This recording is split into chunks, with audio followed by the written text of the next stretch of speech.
Okay.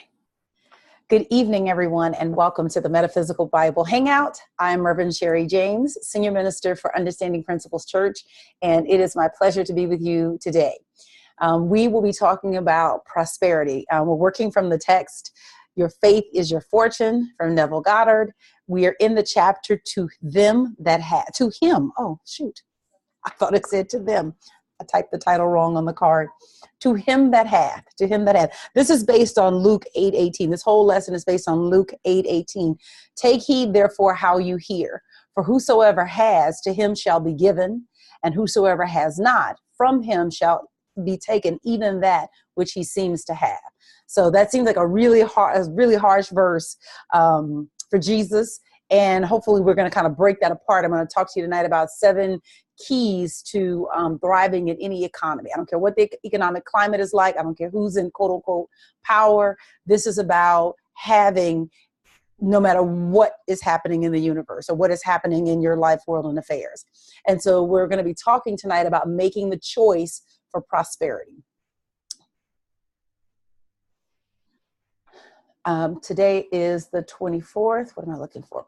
Okay, we got a few announcements, opening prayer. We're going to talk about prosperity as a choice, and then the 7 keys to thrive in any economic climate, and then Q&A. And probably the main point is to recognize that prosperity is a choice, but we'll get to that. I think it's important that you know your why. This experience for me is so important because I'm interested in sharing what I have been studying, what I've been studying for the last 20 years now, has been working in my life. And it has been trials of ups and downs, high highs, low lows, and figuring out how to come back to the middle. It's like an NDRE song, come back to the middle. But that really is it. And I want to pass that information on to you because I believe we're entering a new season where there is a new type of spiritual awareness that's needed, especially right now. There's so much unrest. There's so much just tribalism happening in all different parts of the world, and it's not going to last forever. All seasons pass. Every rainstorm runs out of rain. So, but your experience through the process is what is most important, because you can go through this time period where it can be a time of unrest, or you can go through this time period where you are in a state of supreme peace. I choose peace. And so I'm interested in sharing with you the things that have helped me to be peaceful in the midst of some very violent storms in my own life, and how those lessons now apply across all lives that are dependent on principle and not on personality. The Bible Hangout is always free. And this is a blessing for me to be able to do this. I'm grateful for it. If this blesses you, would you consider making a donation? Any gift that you make of any size is greatly appreciated. It means that the costs for the webinar software, the email software, all of the website, all of that stuff is then cared for. So it's not something that I have to think about. And so I appreciate it. And it means that I can sit and I can give to you what my teachers gave to me freely, because there are resources to pay for those things. And so I thank you in advance for that support and letting you know that that is what that goes to. I encourage you to save the date. I would love to see you. We have a number of people that are on the East Coast that are part of the Bible Hangout, and I'm going to be in Atlantic City later this summer in the beginning of August. And I'm actually going to be part of a tribute to my spiritual mother, the late Reverend Dr. Della Rousselette. And so I encourage you to come hang out with me in Atlantic City, New Jersey. Even if you cannot make the conference, just come hang out. We'll do coffee. We'll go shopping in the mall or something. We'll hang out. The other thing I will let you know, and I'll double check this, but it's been the case for the past years, our evening sessions are free. They're open to the public, and we do collect a love offering during the evening sessions. And so if you're in the New Jersey area and you just want to come up for one of the evening sessions, of which the tribute to Reverend Della will be, you can come up and participate in that and just be prepared to make a love offering, which is voluntary, but it helps to defray the cost and all that stuff in terms of the cost of the conference. All right, let's keep going. the scripture for this series. Therefore, I tell you, whatever you ask for, believe that you have received it and it will be yours. That's what we've been working on. We've been working on believing without evidence. That's what this whole series, when we've been talking about different techniques. Tonight, we're going to talk about prosperity, but all of it has been, how do you believe without evidence? Believe that, because that's how you get anything that you want. Everything you have because you believed it without evidence. But what we want to be able to do is to consciously believe without evidence, to consciously see what we want and believe it into expression. And to do that, not just on a hit or miss basis, but on this is how I live my life basis. That's what we're working on, is where Mark 11:24 becomes how we live. It's not just a verse that we recite, but it's just how we do stuff. So if you would just pray with me for just the blessing on this class and just a blessing on what we have come together to talk about tonight. And I ask the Father to use this class as a vehicle to spread prosperity around the world, that there are people who are hurting, who need to hear that there is another way, that there is another option, and that this universe is chock full of opportunity. And our just talking about that opportunity begins to open that pathway for us and for anybody listening to us. I know that everybody won't get this lesson, God, so I just pray for those that have ears to hear. I thank you for the right words to communicate the message that you've given me. And I just ask for your anointing through this process to stay present, to stay out of my head, and to allow you to speak through me and to be a vessel for you. In the name and nature of Jesus, it is so. And so it is. Okay. Make the choice for prosperity. Make the choice for prosperity. So prosperity, like poverty, is a choice. We just might need to sit there all night and just deal with that statement. Prosperity is a choice, and poverty is a choice. They are, obviously there are spectrums of prosperity. It's a spectrum, right? There are levels of prosperity, there are levels of poverty. Every level of consciousness is a choice that you make through your thinking, your feeling, your acting, your reacting, and your speaking. Tell me if this is true. You probably have someone in your life or in your family that they are conscious of themselves as less than. And nothing you do, no level of encouragement, no level of helping them get on their feet, doing for them, whatever you're doing for them or whatever other family members are doing for them, can make them change their minds about how they see themselves. You see their potential. They will even possibly acknowledge their potential. And yet they still continue to present in the limited way that they're showing up for life. No one can stop the man or woman who knows himself or herself to be poor from expressing that poverty. You can give them gifts. You can co-sign for them on cars. You can co-sign for them on houses. You can buy them wardrobes. And they will make whatever has been given to them look like what they feel about themselves. And I know this is true because it's just true in my own family. There are relatives for whom all the money in the world can't lift them out of poverty. No one can stop the man or the woman who knows himself or herself to be poor from expressing that poverty, because it's in their self-definition. And so even in extreme abundance or the availability of extreme abundance, they will choose their way into an impoverished experience. And so it's also true that you can have someone who knows themselves to be rich, and they will come through life with every disadvantage. And they will find the one opportunity and take advantage of that. And that opportunity will be the thing that opens the door that then brings everything else into their experience. Many times this happens unconsciously.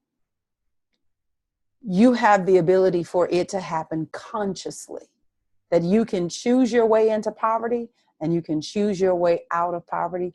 You can choose your way into prosperity. You can choose your way out of prosperity. The choice is yours. And so what's out at stake tonight, what's in our conversation this evening, is about making the choice for prosperity. Very often we blame systems of oppression for conditions and circumstances. I heard the sermon last week and I thought it was so rousing. I know you guys heard it too, or many of you did. The bishop who spoke at the royal wedding, and he said, when love is the way, poverty will be history. And that is a very true statement. But that love has to come through you to you. That love has to come through you to you. Your life looks like what you feel about yourself.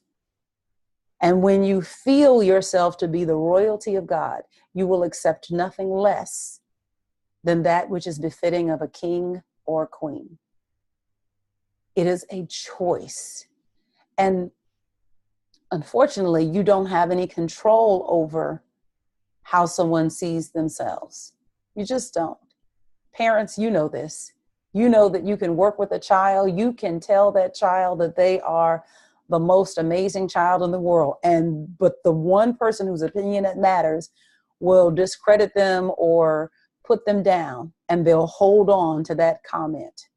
And it is like shaking, white off of rice, trying to get that comment dislodged from their heads. It's a choice. You have to make the choice for prosperity. You have to make the choice for it. And so we talk about these systems of oppression, and I'm not saying that if this is what you feel called to do, that you shouldn't be on the front lines dismantling the systems of oppression. But it's not the system that creates the condition. It's the consciousness that creates the condition in mind that then allows the outer picture to match what is happening inwardly. And so the question that we each must answer for ourselves is, must I be a product of my time or a circumstance of my birth? Must I be a product of my time or a circumstance of my birth? Or can I make a different choice? Can I make the choice for prosperity? And the answer that I'm giving is yes, we can. Yes, we can make the choice for prosperity. There's a book that I just started reading. It was actually given to me by Reverend Kevin Ross in Sacramento, Unity of Sacramento. It's called The Science of Spiritual Living. And I don't know if I read this last week. I might have, but it was just, it was one of those like gut punch, like sucker punch in the gut. And this is what it says. It says, life is a process of intelligence. It always acts intelligently. Problems are the result of living life unintelligently. Work with your world the way it works. To drive a car, you have to drive it the way a car should be driven. You can't drive it as you would a locomotive, an airplane, or a boat. Life can be lived fully, provided you live it according to the basic patterns of life itself. And so we're going to talk about that, but you have to work with your world the way that it works. And I don't mean the three-dimensional world that you perceive with your five senses, with your sight, your sound, your hearing, your touch and feel, and all that. I mean the world that of cause that is managed by your thoughts and feelings.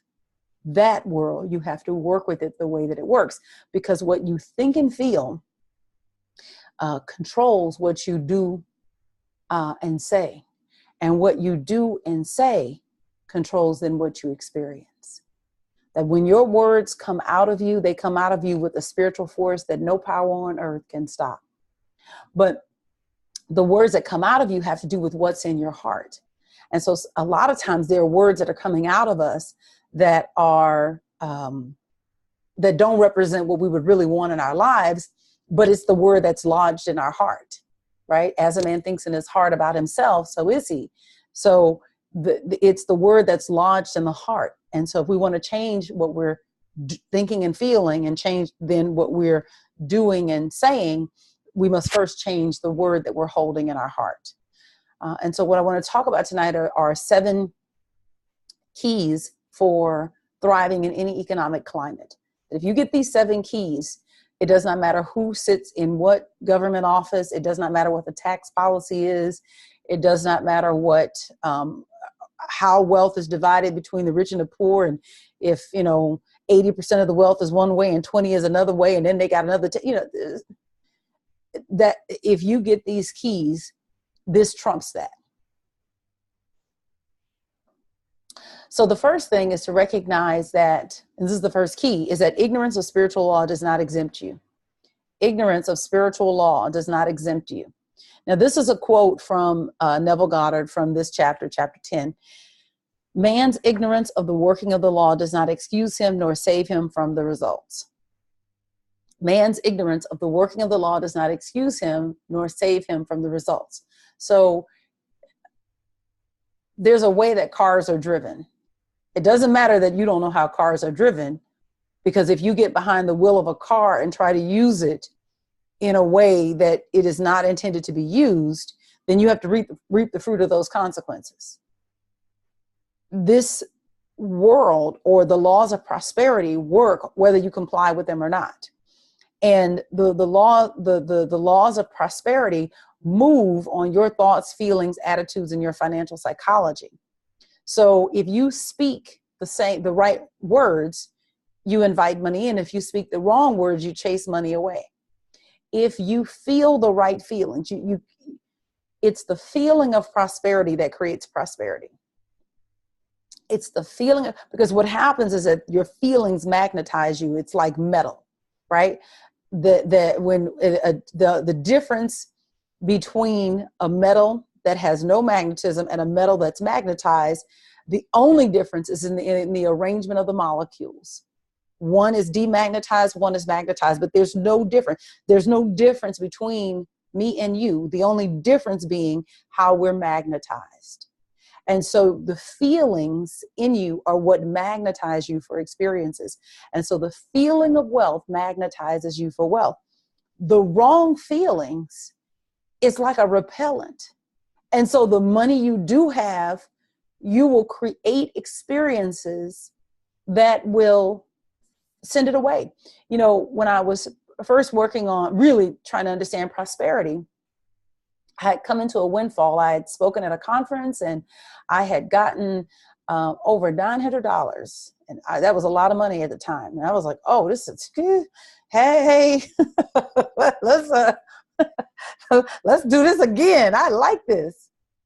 Do you know that when I came back to LA, I had a car repair that was like $909? I kid you not. I kid you not.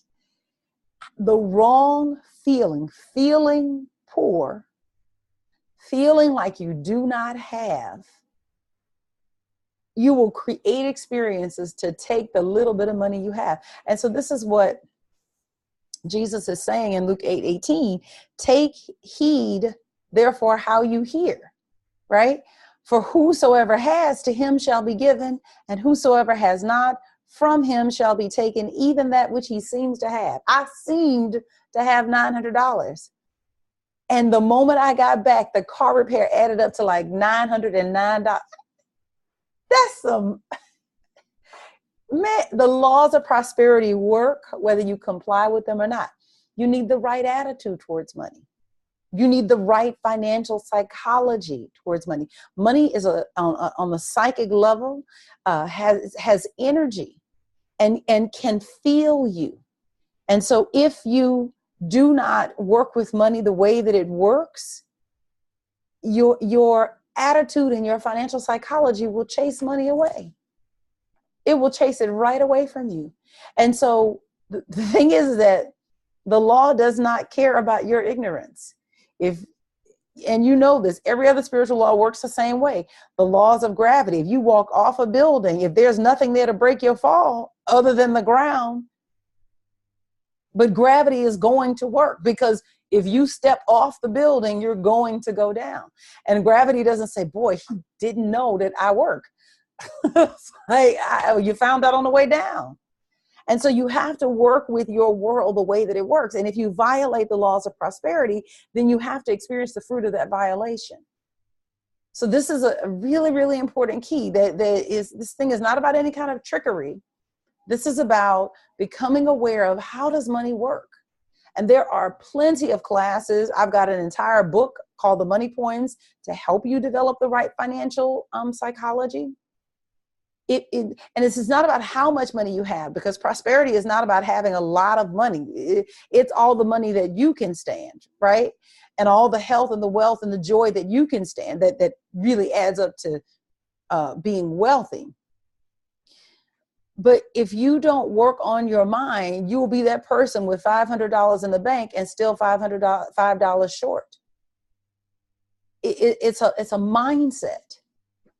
You know, parents, you know this, before you had kids, you always felt like, boy, I didn't have any time. I was always rushed. I was always going to and from. And then you get a kid and you're like, where did all the time go?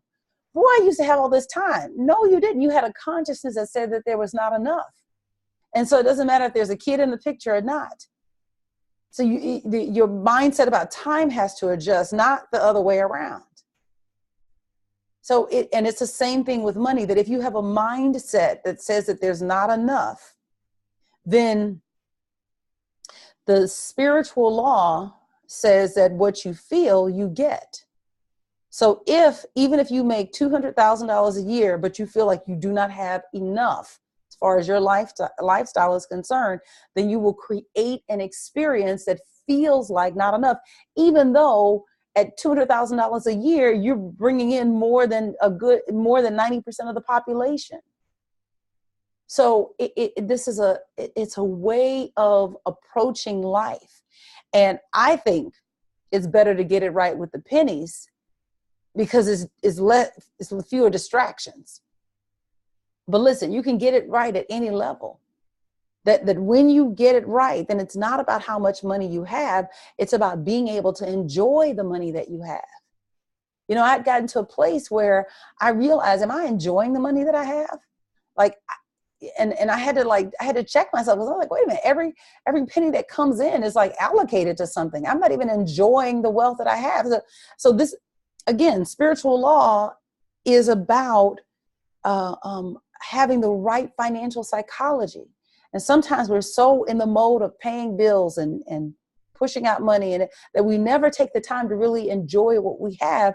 And so then it just becomes its own self-fulfilling prophecy, because we don't make enjoying what we have, the money that we do have, a priority. We think that we have to get more in order to enjoy the money that we have.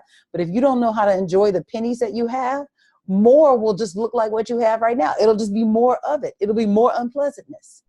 So ignorance of spiritual law does not exempt you from its results. It's not going to save you from the results. You don't get a pass from the universe. We got to continually seek spiritual truth. This is the second key. You have to continually seek spiritual truth. Now this is what he says. He says, everything man accepts as true leaves an impression on his consciousness and must in time be defined as proof or disproof. And I think this key is probably going to be the hardest to work with, because that which we believe continually proves itself in our experience. I was thinking about that the other day, because being a person of color, being a black person, a person of color, being a black person in this society, there are certain experiences that we have, and there are people who are observing, but not seeing what that experience looks like. But we're having the experience. And some of the fight is, no, you're not having that experience because I don't see it happening. And the thing about experience is that we take experience to be independent of our consciousness. And no experience is independent of any consciousness. So this is what happens. We believe something. That belief creates an experience. That experience confirms the belief. And then we take the confirming experience as incontrovertible proof that the belief is true in an absolute sense. And in reality, it's not. Every community passes down a set of beliefs that they see as unquestionable and infallible. And in fact, to question those beliefs can make you a social pariah. Now, don't let nobody take this as a vote for this child, okay? But I just want to make a point. A few weeks ago, Kanye West made some comments about slavery being a choice. That set off a crap storm on Twitter, on Instagram, on Facebook, on whatever, jokes about him being in the sunken place. And he very well might be in the sunken place. Please do not take this as a statement of agreement with this child. When you say something counter to the collective belief, whether your statement has any basis in truth, it can make you a social pariah. And we were taught so many things that have no basis in ultimate truth. And so to question or reject what you have been taught by your community is to make your mama wrong, is to make your daddy wrong, is to make your auntie who used to cook gumbo for you wrong. That's a hard place to be. That's a really, really hard place to be. And so as spiritual giants, what we have to continually do is to continually search for spiritual truth. To continually search for spiritual truth. This is our hope for disproving and dismantling the systems of oppression that impact us and our family and our friends. But please know that all man-made systems, you have to comply with the law of gravity. You have to comply with the laws of prosperity. You do not have to comply with the laws of man. And I don't mean being an outlaw, but I mean the belief systems that man has, the belief systems about who is worthy of being called royal and who's not, who's worthy of being in the news and who's not, who's worthy of having wealth and who's not. You ain't got to comply with that at all. All man-made systems require your participation for them to work in your life. You got to agree with it in order for it to impact you. Otherwise, it does not have the ability to touch you. And that includes systems of oppression. One of my favorite stories that Neville tells is of his teacher, Abdullah, who he describes as a very dark-skinned Ethiopian. And in the 20s and 30s, moved like a white man in New York, where he lived, how he lived. Neville tells this incredible story that I just love of him going down to Broadway and buying tickets for an opera and sitting in the middle of the opera, like, row 6, center. It was because what he was teaching was that I set my world up. I control my world. And so we have to continually search for that spiritual truth. And when you find it, it really does not matter what anybody else thinks. It don't matter what laws are on the books, not on the books. The search for spiritual truth is the hope that we have for disproving and dismantling that which keeps our good at bay. See, the thing is that Sherry, walking in my human self, I might not know my way around or how to get around the laws of oppression that have been put on the books to ensnare me, to get me caught up, to keep me from having the good that this world has to offer. But the Christ in me does. That's what's so foolish about systems of racism and oppression and sexism and homophobia and all of that, is that That man, you know who you hem up? You hem yourself up. You hem yourself up. And the only way I get hemmed up is if I go play your game. You know, it hit me the other day, a couple of weeks ago. I was, so I'm working the Dave Ramsey system. I think I've told you guys that. I'm in the process. We're going to roll it out to Up Church as in 2019, and I like the program. I like what it's offering. I like what I'm learning through the process. And it hit me that they're in Congress. They just rolled back the protections for abuse of minorities getting loans for cars. And it hit me. It was like, the only way that this impacts me is if I'm going for a loan. But if I am paying cash for a car, money talks. And if you won't negotiate a good deal with me, somebody on the next lot will negotiate a good deal with me. And so this whole dance you've got with jacking up the loans because you just want to jack up the loans only works if I play your game. So it's like part of what keeps these systems in place is a co-participation. And so we have to continually seek spiritual truth. And then it occurred to me, so what if there was a movement, quiet, debt-free movement? You only get me if I go play the loan game. And there's so many things that are like that, where the game gets to happen because I play my part in the game. What spiritual truth does is begin to open my mind up to the ways that I can get out of the game. I may not know the way around or out of the circumstance that I'm in, but the Christ within knows and will guide me when depended upon. So do your dirt, pass your laws, do your silliness. Because what you do to someone, you really do to yourself. And so this key to prosperity, again, this is why you can prosper in any climate, because as you begin to lean on the Christ within, as you begin to realize that my prosperity is not dependent on outside agreement, that nobody has to agree, all the banks in the world can close, I will, the Christ of my being will still find a way for me to be prosperous. Then your mind begins to open up and you start to see opportunities that you did not otherwise see.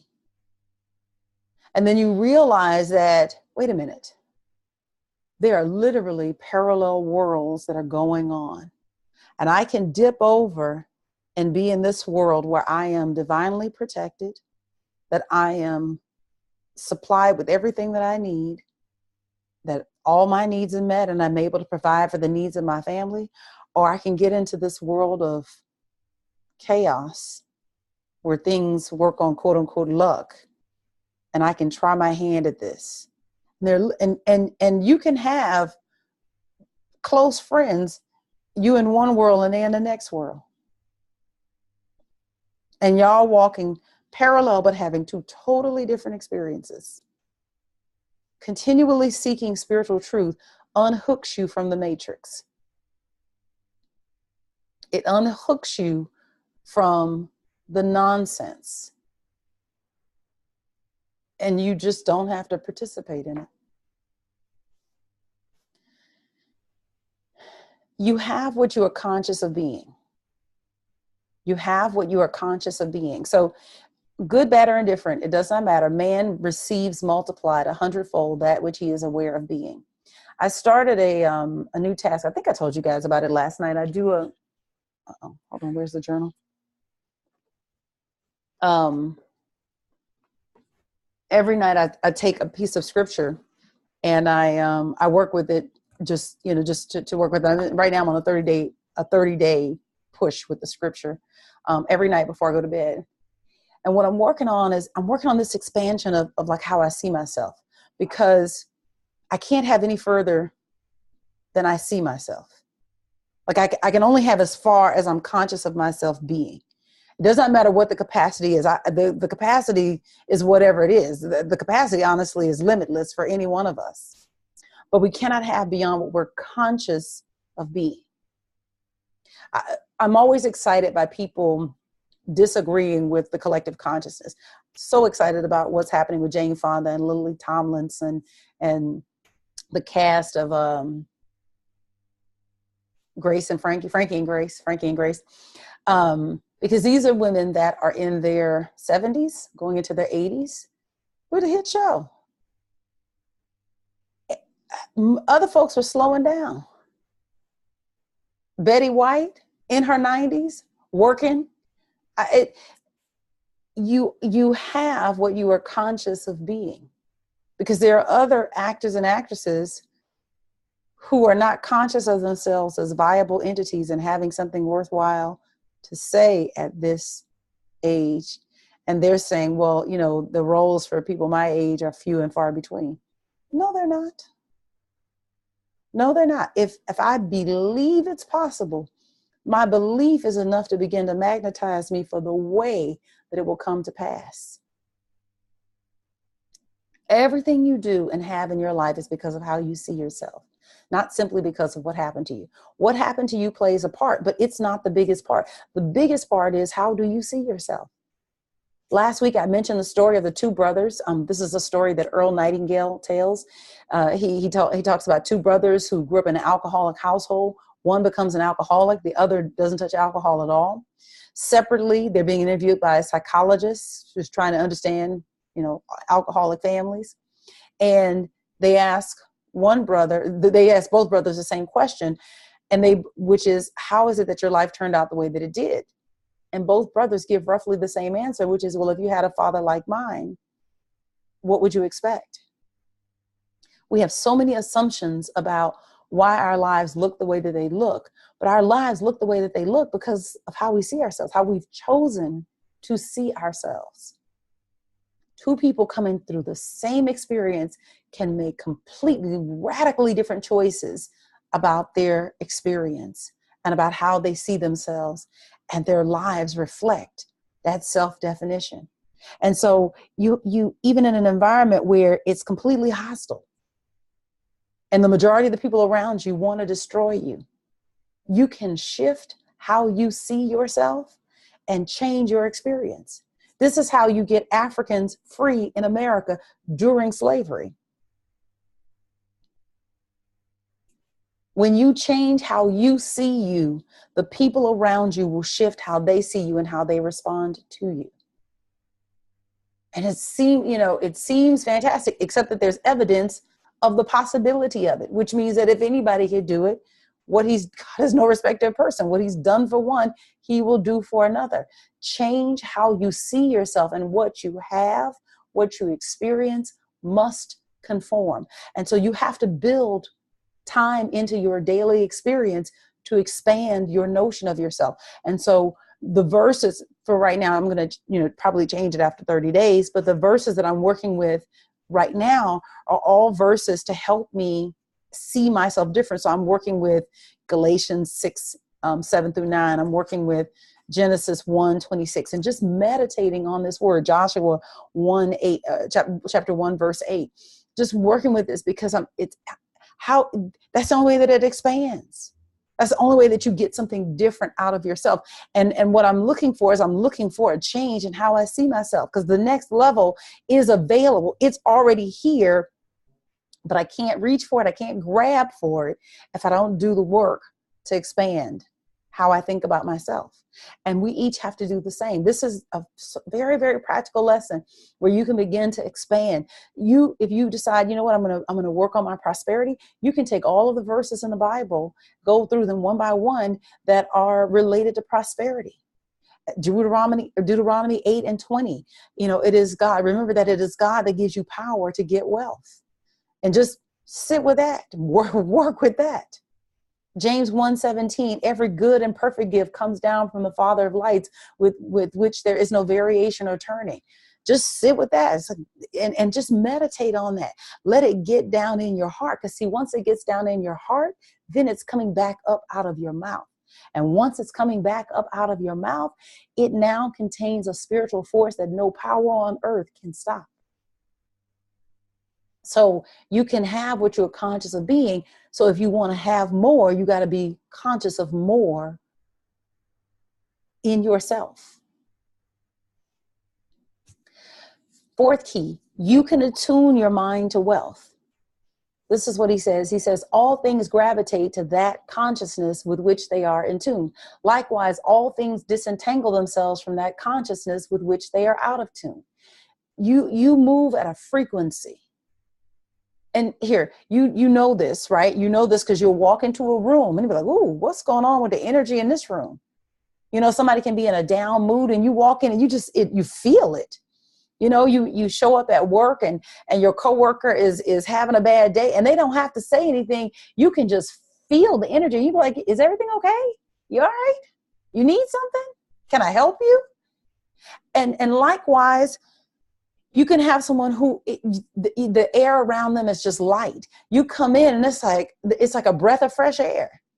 And it's like, well, what got you so happy? What you got going on? You got plans tonight? Because you feel it, right? You operate at a frequency. Now, what you have to do is keep your frequency at the wealth frequency. What you have to do is keep your frequency at the wealth frequency.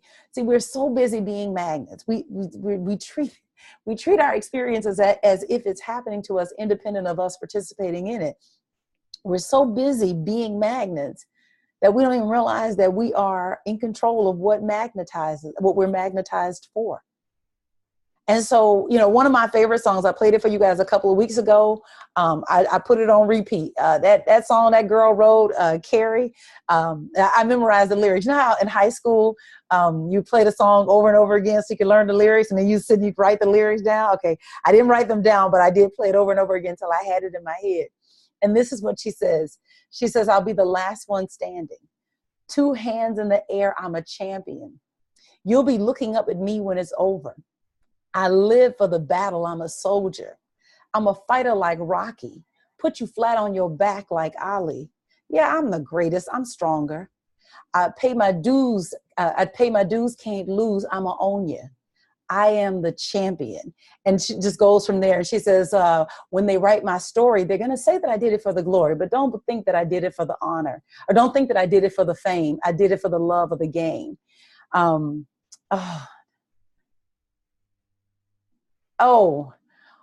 Okay. Did it for the love. Anyway, the point is that it's a great song, but it raises the vibration. There's no way to put that song or that type of song on without it lifting your energy. And it just raises you up. So you can attune your mind to wealth. You can put yourself at the wealth frequency where you feel like, you know what? I'm unstoppable. I'm invincible. I'm unbreakable. I'm unshakable. You know, they knock me down, I get up again. You can't fade me. And you begin to magnetize yourself for what you want. And the thing is that, get this, you can only magnify what you are conscious of being. So if you put on the song, that's why I love music. If you put on the song that then lifts you out of the consciousness and up to the higher consciousness, then you can magnify a greater version of yourself. One of my favorite parts of a verse, I just can't remember how she gets into that next verse, but she says, all of you people watching on TV, you can go ahead and place your bets on me. All those old records I'm breaking. And I'm messing it up. Anyway, the point is that there's so much bravado and just wonderfulness in the song, but the point is that you're lifting that vibration, and it's a great song. So you don't let yourself sit in the depression. You don't let yourself sit in the icky feeling, that you begin to magnetize yourself for something greater. You can only magnetize that which you are conscious of being. And so if you start to make changes in what you notice and what you pay attention to, what you're magnifying and what you're magnetized for must change. Let me know if there are any questions. Just checking in with you guys. Oh, the fifth key. Your self-definition trumps everything.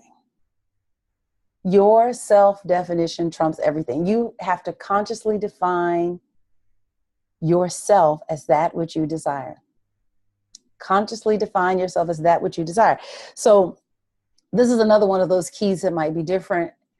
And depending on how you were born or what community you were born into or whatever, I know growing up Black, I heard things like, you got to be twice as good to get half as far. No matter how many degrees you have, you still a smart, dumb, you still a. And so it's almost been baked in to believe that someone else's definition of me matters. And it is only through spiritual development that I've come to realize that the only definition that matters is my definition. Les Brown, when he learned from Mr. Washington, and what helped him break out of how he saw himself, is he said, never let someone else's opinion of you become your definition of you. Never let somebody else's opinion become your definition for yourself. That he had been labeled educable, mentally retarded, that he couldn't learn anything. And so he carried that label, wore that label, and acted out of that label. That was what he was conscious of being. And it was only when he stopped being conscious of being that he began to be something different and to express something different. And so that's true for us, that if you change your definition of you, it don't matter what I think of you or anybody else. Your definition of yourself stands supreme over anyone else's definition of you. And so you are not working on you to change somebody else's definition of you. You may never change somebody's definition of you. You may go to your grave with someone having a limited opinion of you. It's very possible. But I don't do it to change somebody else's definition of me. I do it to change my definition of me. Because I know that when I see me differently, when I think of myself differently, I get something entirely different out of myself. And so I push myself. My daily, I have a daily discipline, but if I'm telling the truth, getting up in the morning has been a little hard over these last couple of months. And so my morning routine has sometimes been my afternoon routine. Sometimes it's been my evening routine. But what it has not been has been my don't happen routine. And so even those of you that went through the Lenten experience, I carry my journal. It's a daily experience. Now, does it always happen in the morning? Many times it does, not all of the time, but it happens because this personal development is expanding something in me. I don't go to bed unless I sit with a piece of scripture and begin to meditate on it to expand my definition of myself, because I understand what that daily work does to my self-definition. And I'm pushing myself hard, not for you, but for me, because I know when I see myself differently, something different comes out. Something better comes out. That when I begin to truly believe in and act from my unlimited consciousness, I'm a force of nature. And the same is true for you. And so you have to build into your experience places, times, windows where you expand your definition of yourself, where you expand how you see yourself. It does not matter what the dominant culture thinks, irrelevant. What another person thinks, what another family member thinks, irrelevant. Change your self-definition and they must comply. The sixth key, perfect outer conditions not required. Recognize this changeless law of expression. You can prosper in any climate because you have a changeless law of expression at your disposal. I have a comment. Let me check that. Eve says, do we need to reprogram our subconscious mind to get what we want? Yes. Yes. Because what you have is a function of what's going on in your subconscious mind right now. What you have is an indicator of what's in your subconscious mind right now. Now, you don't need perfect outer conditions, because sometimes that's what we want. We want everything to be perfect outwardly. We want, I can't do this because my house is not clean, or I can't do this because this is going on. Stop looking for perfect outer conditions. There is a changeless law of expression. And what that law says is that you express what you are conscious of being. And so if in your subconscious mind you are aware of yourself as a wealthy person, you will express wealth, period. What you need, rather than perfect outer conditions, is that you need right inner conditions. And what you need is you need to get a handle on the information intake. You need a season in your life where you shut off the mixed messages. Part of why sometimes you have money, sometimes you don't, sometimes you have health, sometimes you don't, is that the messages that are coming into your subconscious mind are mixed. And so you never build up in any particular direction enough to express, because substance has to build.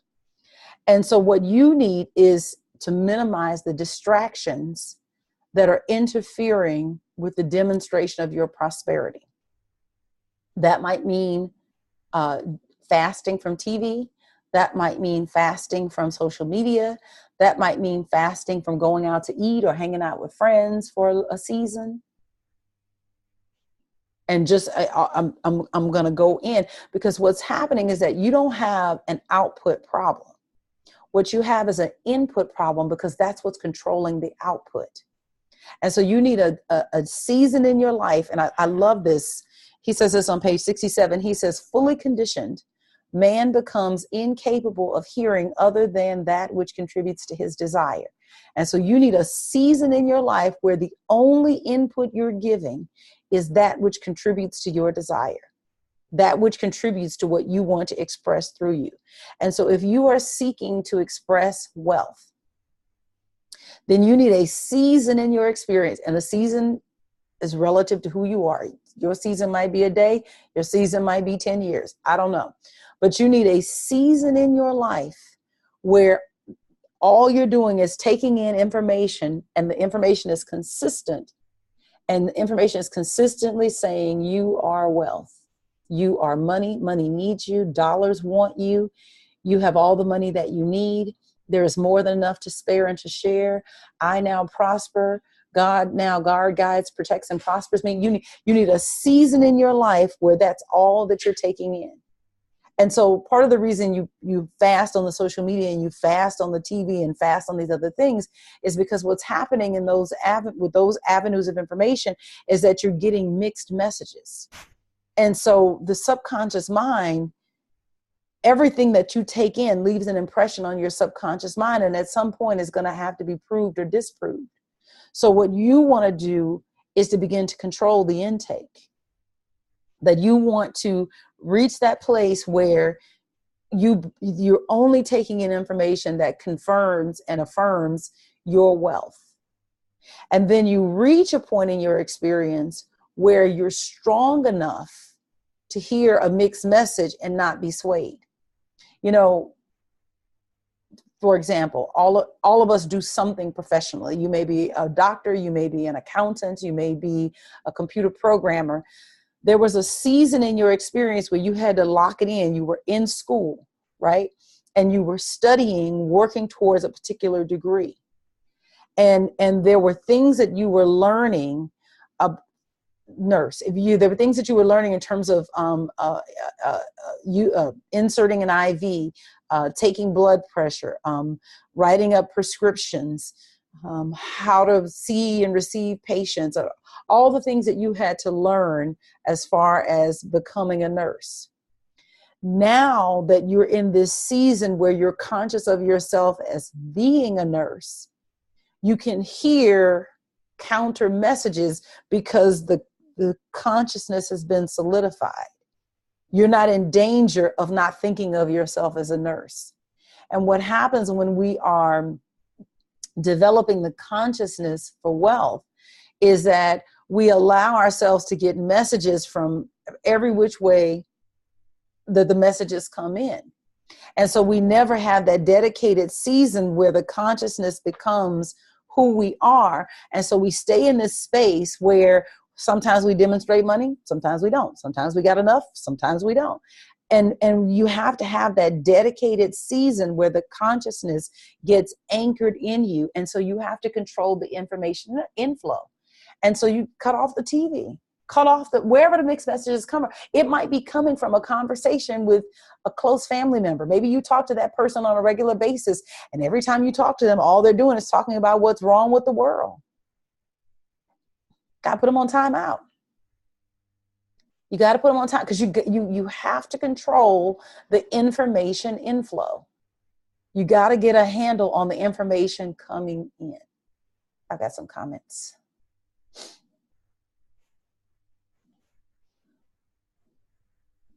Alita says, who are you reading? For what, Alita? You mean reading like I'm reading somebody, or reading like reading a book? So, Joe says, so a retreat would be good. Yes. Yes. Yes. Yes. Yes. Oh, a book. Let me tell you, I got a couple of books open at this time. I'm reading The Science of Successful Living, Raymond Charles Barker. Hold on. I'm reading, this one. Rubies in the Orchard, Linda Resnick. This is the woman that founded Palm. This one just came in.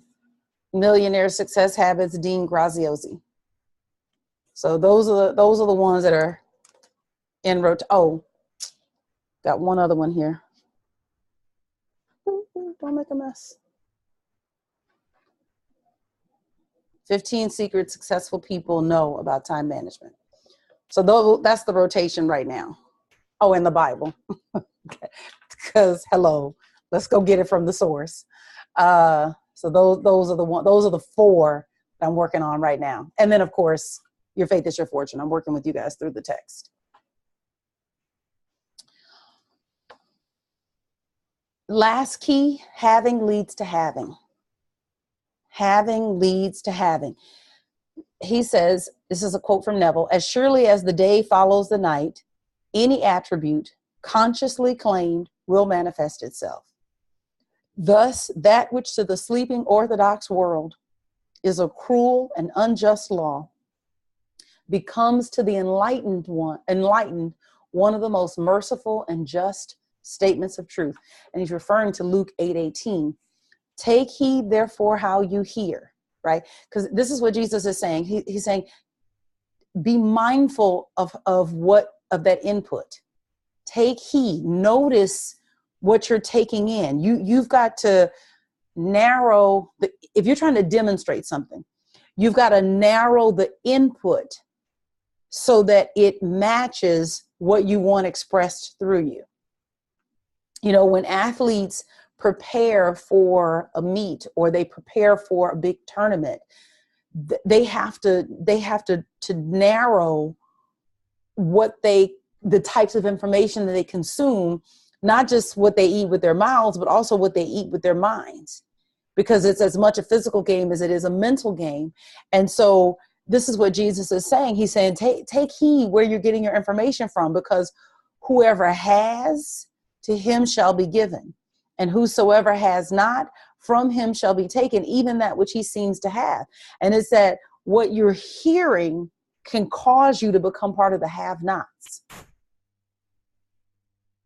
what you're hearing, what you're taking in, the media that you're consuming, or the information. Again, you may not be a TV watcher. You might not be on social media, but wherever you're getting your information from, be mindful of the source of that information, because you may be taking information from a source that is conditioning you to be a have-not.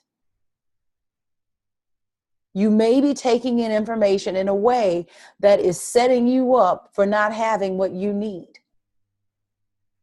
Now, the thing about having is a consciousness.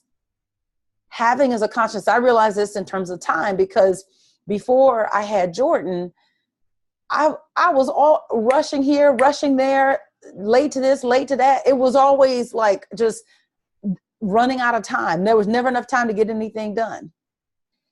And now I feel like, oh my God, where'd all the time go? I used to have so much time. No, you didn't, Sherry. It was the consciousness. And so even in the midst of managing a 4-year-old, managing a church, and working a part-time job and everything else, it is a consciousness. How you see, having leads to more having. You will never have time if you do not have time now. How much time you have now is a predictor of how much time you'll have in the future. So you have to have the capacity to receive what you want. You have to have the capacity to receive what you want. Oh, thank you. Alita posted the New Living Translation. She says, so pay attention to how you hear. To those who listen to my teaching, more understanding will be given. But for those who are not listening, even what they think they understand will be taken from them. Yes. Yes. Yes. Yes. Yes. Yes. Yes. Yes. So I used to do fundraising for organizations like Oxfam, Habitat for Humanity, AmeriCares, Memorial Sloan Kettering Cancer Center, Doctors Without Borders, places like that. And one of the things that I thought was interesting, I have seen it in a different light now with this spiritual training, but at the time I was just in seminary. And one of the things that I learned with those organizations, and this is what they taught us, because we had to inform donors in terms of how they take resources into a community, and so at the time, like Haiti had just suffered the earthquake. And so they were raising all this money, and Habitat for Humanity in particular, had to lay out a plan for how they were going to go in and do the work that they were doing. They couldn't just flood the country with resources, because what would happen is that the country would not have the capacity to absorb the resources. And instead of being a force for good, they could actually topple the economy. And I thought that was such an interesting thing. And so what they would do is that they would drip resources into the country. And then as those resources were utilized, then they would drip more resources into the country. And over time, they could expand the amount of resources that they were doing, because now the country had capacity to receive those resources. But if they just did a big dump, it would actually damage the economy of the country. I thought that was so interesting. And I could see on this collective scale that there was this growth in consciousness that had to happen in the country, where what's happening when they're utilizing the resources that are being given is that they are actually building out the infrastructure to receive those resources and then deploy them out to the people. And what happens is that if too many resources come at one time, it overwhelms the system, and then nobody gets what they need. But as the infrastructure gets built, then those resources get spread out. And so the capacity for the country expands. It was the most interesting thing. The other thing is that I read the biography. It was a really good biography. It's the same biographer for Hamilton, who did the biography for John D. Rockefeller Sr. John D. Rockefeller Sr. And what was really powerful, I found, and there's so many things, so many takeaways from that book, but one of the things that was really powerful was how he trained his son to handle the wealth. And because he kept meticulous journals, so that, so a lot of what the people are sourcing when they're talking about him in this particular biography are the things that are in his papers. What he had to do with his son is he had to develop his son's capacity to handle the amount of wealth that he had. And that sounds crazy because it's like, just give me the money. But we don't think about the fact that we have as much as we can handle. And if we want more, then we have to be better stewards of what we currently have, because that's what actually opens the door for us to have more. So how are you managing the money that you have now? How are you managing the resources that you have right now? How do you take care of the home that you have right now? And so you have to develop a system for good management right now. It's so powerful. And so watching it in the book, part of what you get, many things you get from this biography, and I do recommend reading it, is that you get how he helped his son develop capacity. And of course, his son felt like, Father, just give me the money. Like, why is he holding out on the money? But in actuality, that there is carrying that level of wealth, and not that level of wealth without the consciousness will break you. And he was aware of that. And so he, over time, would give his son greater and greater amounts of money to manage. But not all at once, because too much would break him. Anyway, my point is, having leads to more having, but you've got to have to get something. Nothing from nothing leaves nothing. So you've got to have something if you want to have anything. And so you have to develop a havingness. Now, one of the surefire ways of developing a havingness is to develop a consciousness of gratitude. Gratitude, what happens with gratitude is that you're grateful for it and you take better care of it. What you're grateful for, you take care of. And what you take care of, you open the door for more of. Gratitude is the way that you condition your mind to receive. Sometimes we think that gratitude is just writing some stuff down in a journal. But the way that you demonstrate gratitude is how you care for something. When you're grateful for a relationship, you take care of that relationship. When you're grateful for something, there's a way that you treat it. There's a way that you behave towards it. And the way that you behave towards it then opens the door in you, opens the door in you to receive more. And so this is why you can prosper in any climate, because you can begin to get grateful for what you have right where you are. And it don't matter what anybody else thinks, you will begin to draw to you more good. No one could keep it from you. You're not waiting on a cosigner for your prosperity. You are the only signer on your prosperity note. And if you don't sign it, then you don't get it, but it doesn't go to anyone else. I've got some comments. Yes, Alita, she says a little twist in regards to Luke 8:18. Absolutely. So 7 keys to thrive in any climate. Number 1, ignorance of spiritual law does not exempt you. Number 2, continually seek spiritual truth. Number 3, you have what you are conscious of being. Number 4, you can attune your mind to wealth. Number 5, your self-definition trumps all. Number 6, perfect outer conditions not required. And number 7, having leads to more having. And so now it's time to choose prosperity. And the question to ask is, are you ready to make the choice for prosperity? Are you ready to make the choice for prosperity? Before you move to the next task, everybody's got the next task, choose the thing you will notice for the next 30 days, right? Because what you notice, you magnify. What you magnify, you become conscious of. What you become conscious of, you get more of. So what are you going to notice for the next 30 days so that you can see the law at work? Are you going to notice all the wealth that you have, all the little ways that you are wealthy? Are you going to notice all the little ways that you have what you need so that you can begin to build that consciousness of havingness? What are you going to notice for the next 30 days? And I love tracking.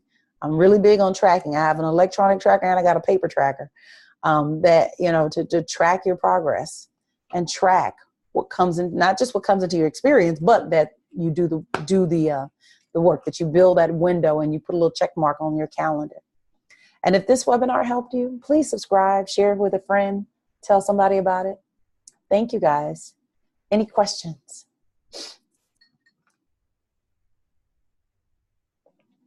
I do want to mention this just because it's so nice.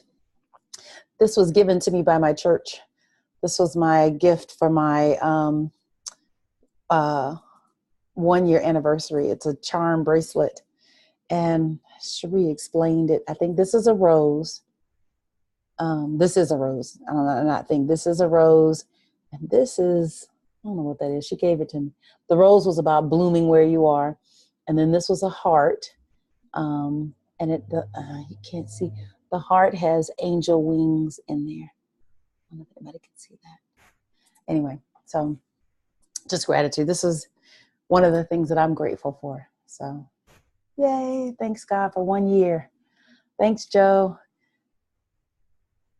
Alita says, should we just see what we notice or consciously look for a specific thing?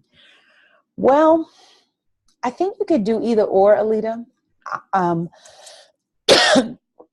I was recommending choosing something. So I was, because I believe in trying to be intentional about this. So the way that I intended was, if you choose prosperity, every day I'm going to notice five things that prove that my life is prosperous. I'm going to write them down like in a journal.